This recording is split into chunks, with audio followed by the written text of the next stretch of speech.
येत्या 11 तारखेला शिवाजी पार्कावर ठाकरे बंधूंची जाहीर सभा होणार आहे। यंदाच्या प्रचारात ठाकरे बंधूंची सभा आणि रॅली न काढता शाखा भेटींवर भर देत मुंबई मोर्चे बांधणी केली।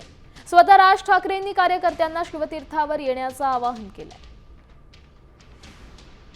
दरम्यान या संपूर्ण स्थितीचा आढावा घेतलाय आमचे प्रतिनिधी गिरीश कांबळे यांनी। पाहूयात।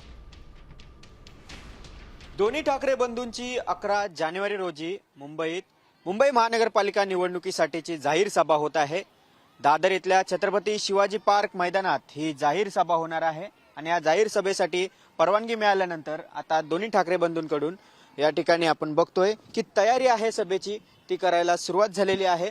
भव्य असा हा स्टेज आपल्या समोर बघतोय तयार होताना दिसतोय। त्यामुळे या ठिकाणी खरं तर दोन ठाकरे बंधू एकत्र आल्यानंतर मुंबईतील या शिवाजी पार्क मैदानातील पहिलीच ही जाहीर सभा असणार आहे। त्यामुळे प्रचंड गर्दी या शिवाजी पार्क मैदानात आपल्याला पाहायला मिळणार आहे। या शिवाजी पार्क मैदानाची क्षमता खरं तर 80 ते 90 हजार आहे। मात्र जेव्हा एकच ठाकरे ही सभा घेतात तेव्हाच हे मैदान संपूर्ण भरलेलं असतं। आता मात्र हे दोन ठाकरे बंधू एकत्र येणार आहेत, त्यामुळे हे मैदान देखील अपुरं पडेल असे अंदाज आहेत, तर्क आहेत ते वर्तवले जात आहेत। व्हिडिओ जर्नलिस्ट नितीन कराडसह गिरीश कांबळे, साम टीव्ही न्यूज, मुंबई।